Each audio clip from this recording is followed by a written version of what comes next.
रामकृष्ण अरे मित्रांनो, आज आपल्याकडे 2-3 नवीन वासरं आली होती. तर मित्रांनो, जो मी व्हिडिओमध्ये घेऊन बसलेलो दिसतोय, डोक्या आरामात माझ्या मांडीवरती डोकं ठेवून आराम करत होता.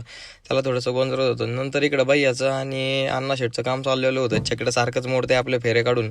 मग त्यांचं छकडं नीट करायचं काम चालू होतं, दांड्या बसून नाही का व्यवस्थित.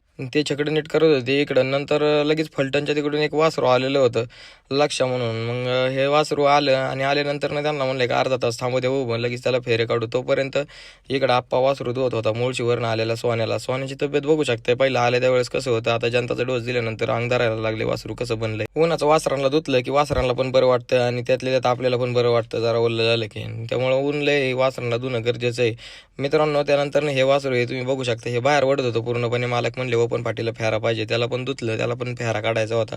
नंतर बोरवरून आलेला हा गुरु आहे, व्हिडिओमध्ये तुम्ही बघू शकता. हा आताशी पाखरेसोबत सरळ गेलाय आपल्या. आपण त्याला हळूहळू ट्राय करणार आहे गुढीसोबत फेरा काढायचा, त्याला सवय लावून लावून. हे बघू शकताय, बाहेर वाढणार वासरू होतं. मालक म्हणले बाहेर जाते, कशी गती लावते बघा. थोडंसं खेळव पडते पण गतीला जोरात लावते. एक नंबर पळाला गुढीसोबत मित्रांनो. राया म्हणून आदत खोंडे, तो एक नंबर पळाला मित्रांनो गुढीसोबत. आणि त्याचा फेरा झाला. त्यानंतर जे नाही का बोललं, फलटणवरून नवीन वासरू आले. पाहुणा थांबले होते, परत एवढ्या लांब येणं होतंय का नाही लवकर, त्यामुळे मग म्हणलं तुमच्या समोरच फेरा काढून घेऊ.